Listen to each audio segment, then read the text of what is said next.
먼저 이 나병 환자는 첫 번째로 예수를 만난 사람들입니다. 자, 12절에 보니까 한 마을에 들어가시니 나병 환자 10명이 예수를 만나 그랬습니다.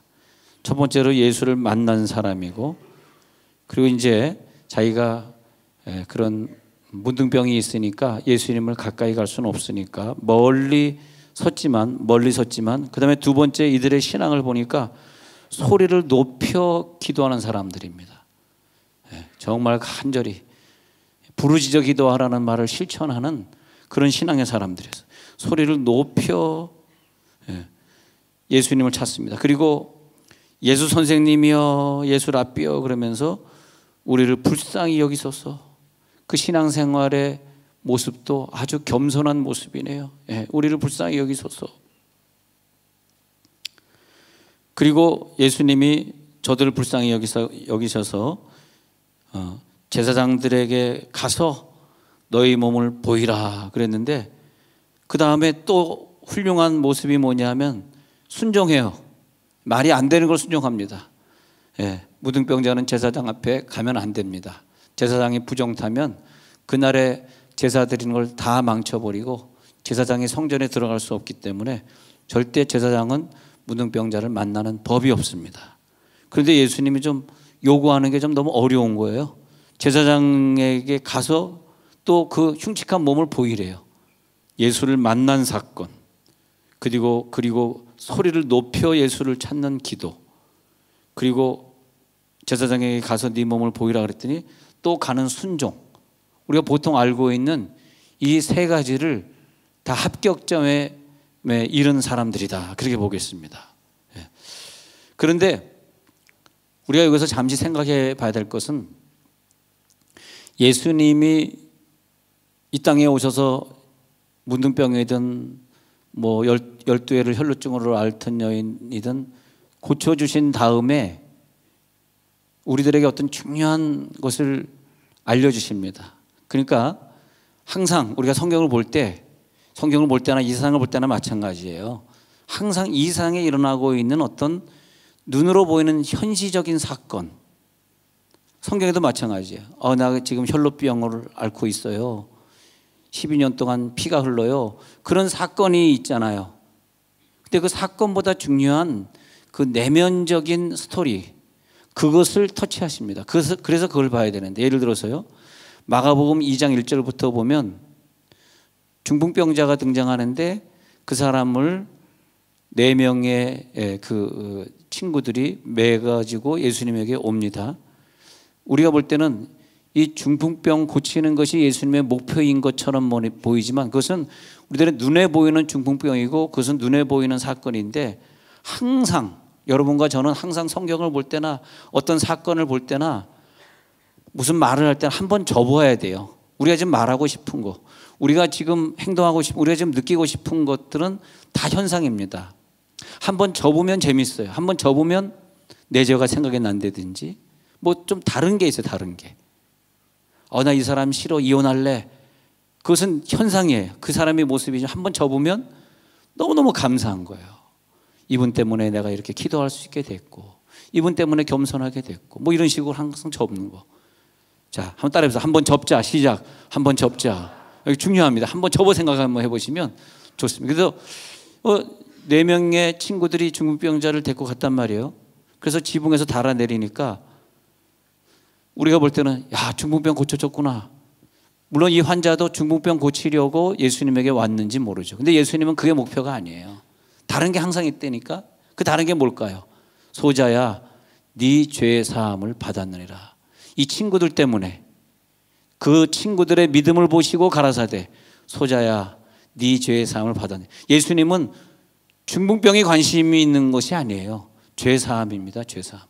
우리가 뭐 수많은 병 걸렸다가 남은 뭐 하겠어요? 죄가 사함 받아야지.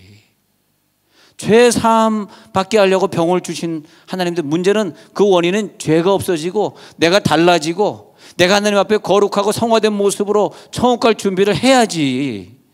그게 안 되는데 수백 병 고쳐주면 뭔 소용이 있겠습니까? 우리 교인들은 다른 불신자나 다른 교인들에 비해서 다 좀 거룩하게 살고 성화되려고 막 애를 쓰고, 우리가 언제 천국 앞에 서더라도 우리가 정말 아쉬움 없이 이 세상을 떠날 만큼 큰 믿음이 되기를 늘 기도합니다. 큰 믿음 가지세요. 작은 믿음 가지고 살지 마시고 큰 믿음 가지고 하나님 앞에 설 때 나는 부끄러움 없이 서리라. 난 가리라 오 영광 난 가리라. 멀잖아 할렐루야 그때에 난 가리라. 할렐루야. 네. 어저께도 막 아까도 막 천사 찬양을 우리 성가대가 부르는데, 그런데 그 깊은 그 성령의 임재를 딱 체험합니다. 할렐루야. 하나님이 찬양을 아름답게 받아주시는구나. 지금 있는 이 사건은 나에게 무엇을 의미하는 것일까? 나에게 무엇을 의미하는 것일까? 가늠한 여인은 돌에 맞아 죽을 것을 모면했습니다. 요한복음 8장에서. 근데 그 돌에 맞아 죽을 것 모면한 것, 그것을 예수님이 원했던 것이 아니라 다시는 죄를 범치 말라. 오늘 이후로 너는 다시는 죄를 범치 말라. 우리가 죄를 지면서 살았는데, 하나님 뜻대로 살지 않았는데, 예배도 잘 안 드렸는데 오늘까지 멀쩡해요.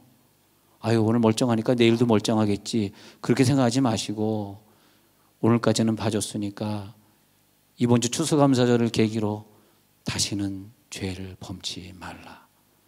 우리를 왜 살려줬을까? 다시 죄를 범치 말라고 살려준 것이지, 나는 너를 위해 너의 구원을 위해서 내가 죽었으니까 계속 죄를 져라, 그러려고 살려준 건 아니잖아요. 그래서 그 여인에게 하시는 말씀은 죄를 짓지 않도록 하시고자 하는 말씀이 예수님의 목표예요. 목표. 그 여인 오늘 돌 맞아 안 죽는 게 목표가 아니에요. 지금 돌 맞아 안 죽는 게 뭐 중요합니까? 어쩌면 이 여인이 가서 또 죄를 질 것 같으면 오늘 돌 맞아 죽은 게 나을지도 몰라요. 생각해 보세요. 오늘 돌 맞아서 아프게 천국 가는 게 낫지, 앞으로 남은 인생 더 죄를 지면서 사는 게 무슨 의미가 있습니까?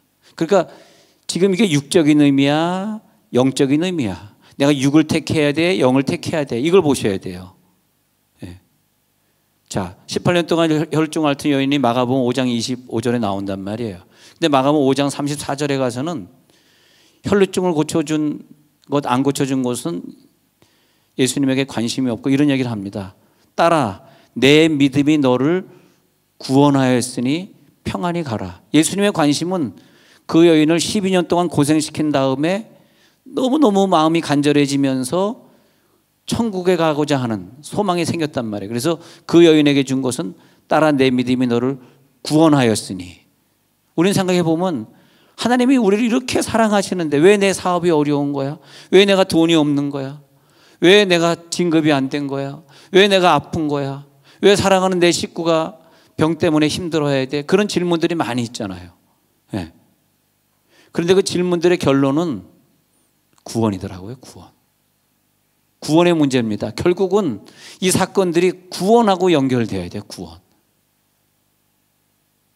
우리가 만약에 평생 예수 믿었는데, 저 천국 갔다 온 사람들 얘기를 우리 교인들이 요즘 책을 돌려보고 있지 않습니까? 제가 추천한 책들, 뭐 천국과 지옥의 파노라마라든지 뭐 천국을 본 사람들 간증들이 이렇게 보고 있는데, 거기 보면 공통점이 있어요. 죄송하지만 교회는 다녔는데 천국 안 온 사람이 너무 많다는 거예요.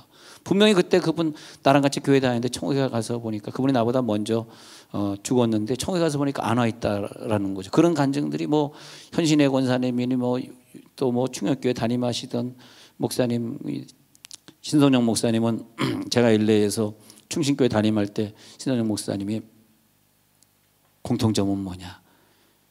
교회 다녔는데 천국에 못 온 사람이 너무 많다는 거죠. 난 그 얘기 딱 들으면 막 가슴이 덜컥 내려앉아서 혹시 나 목사인데 천국에. 그래서 나는 오늘 내가 천국 갈 수 있을까? 오늘 내가 천국 갈 수 있을까? 아유, 고시원 불탔대는데 내가 만약 고시원에 있다가 불났으면 나 천국 갈 수 있을까?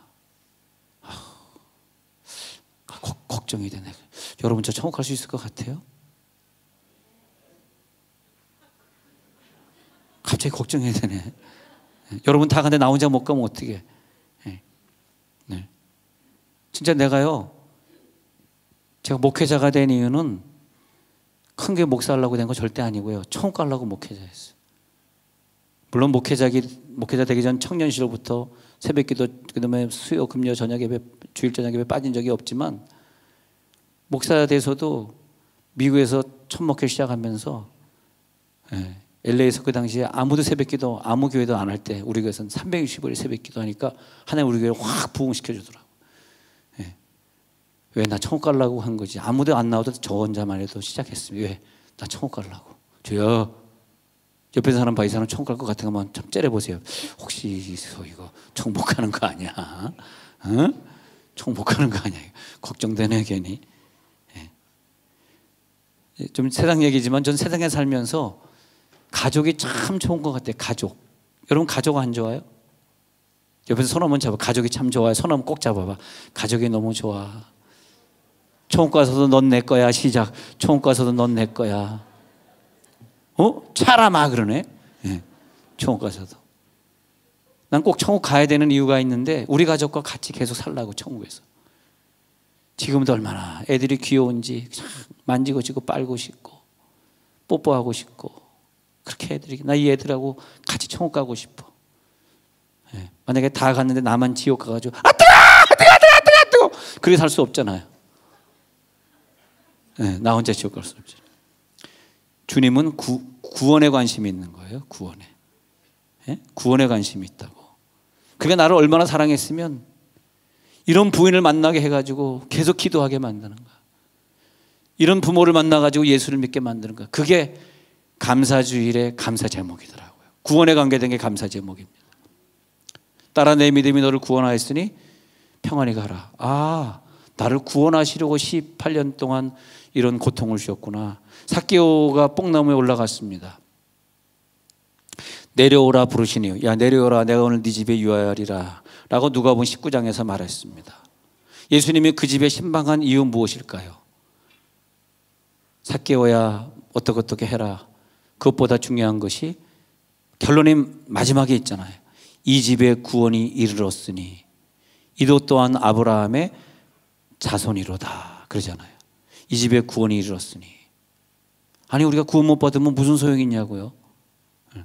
병이 나은 것이 문제가 아니라 그 영혼의 치료가, 육의 치료가 아니라 영혼의 치료, 영혼 속에 예수를 모시는 거, 그 예수로 말미암아 평생 살아가는 거, 그것이 중요한 것으로 믿어질지어다. 그게 중요해요.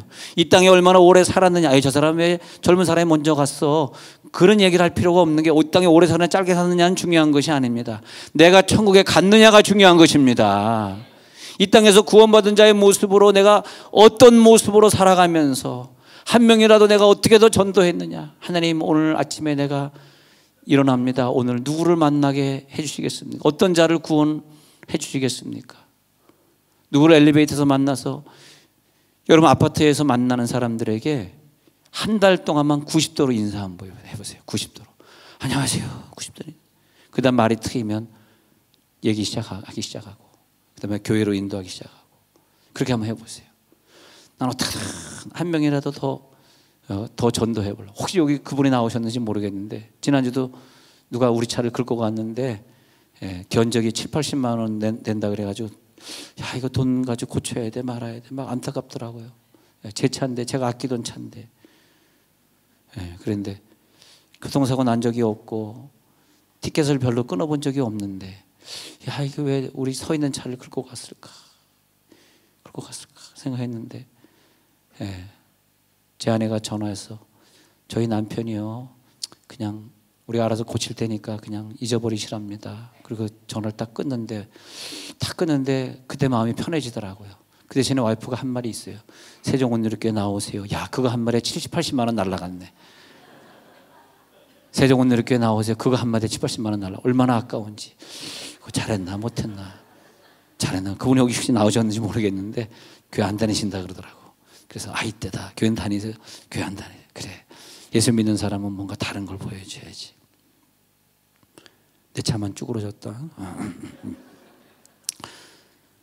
근데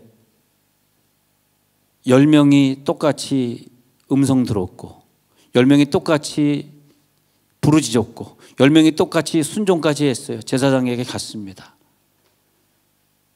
예수님의 목표는 문둥병 고쳐주는 게 아니었어요. 근데 이 사람들은 대부분 문둥병 고쳐지는 걸 자기 목표로 삼았어요. 거기에 우리들의 시험거리가 있고 거기에 오판이 있는 거예요. 많은 사람들이 교회 나오면서 10명에 9명은 자기의 비전을 성취하려고 자기의 꿈을 이루려고 자기가 혹시 교회 나오면 좀 뭐가 나아질까, 교회 와서 빌면은 좀 더 좀 형편이 나아지지 않을까, 뭐 그런 것들, 내 병이 나으려고 하는 사람들 얼마나 많이 있습니까? 그것을 신학자들은 10분의 9라고 보고 있습니다. 10분의 9가 그렇대요.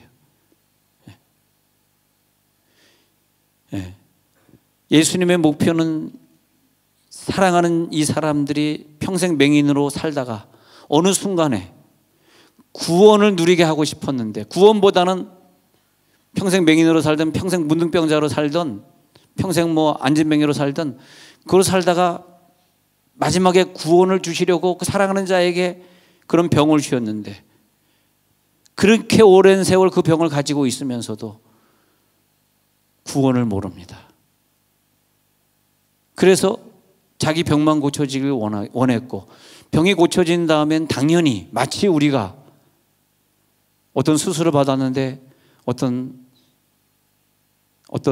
의사 선생님이 나를 수술해서 고쳐줬는데, 마치 우리가 수술 받은 다음에, 저도 그렇습니다만 아직까지 한 번도 수술 잘해줘서 감사해가지고 한 상자 사과하거나 감 한 상자 상한 기억이 저도, 뭐 수술 안 받았으니까 하여튼, 근데 그런 기억이 저도 없지만 여러분도 없으시죠? 그런 것처럼 이 사람들도 예수님에게 다시 찾아오지 않았어요. 10명 중에 9명은. 이 문둥병자 10명 중에 9명은 예수님이 당연히 의사니까 우리 고쳐준 거 당연하지. 예.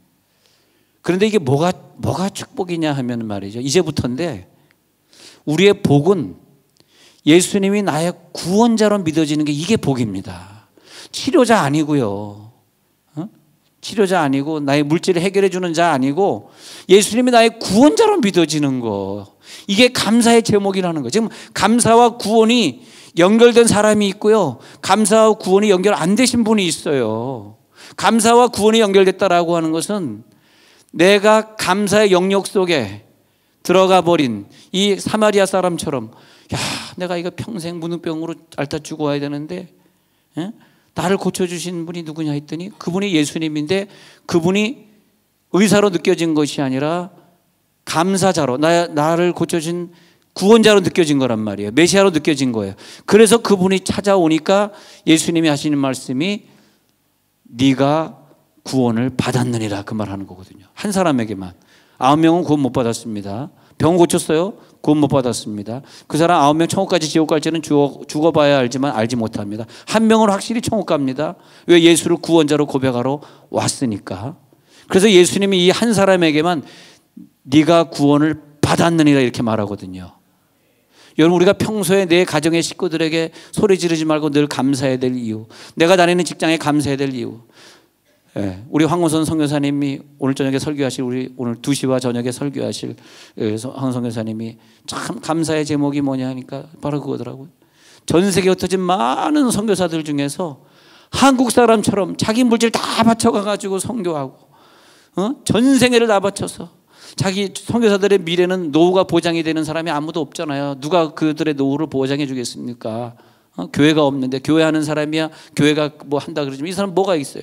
그런데 노후가 보장이 안 되는데도 그냥 식구들, 자녀들도 제대로 공부도 못하는데 데리고 와가지고, 그런데 얼마나 선교를 잘하는지, 야, 우리는요 한국인이라는 게 너무 감사하더라. 한국인, 전 세계 사람들 구원시키는 그 한국인, 선교제 가보면 너무너무 한국인이 자랑스러운 거예요. 얼마나 선교를 잘하시는지. 할렐루야. 와, 우리가 구원의 반열에 우리가 서 있는 거예요. 근데 이 한 명의 감사는 뭐냐 하면 예수를 치료자가 아니라 구세주로 믿었다는 거죠. 구세주로 믿은 거예요.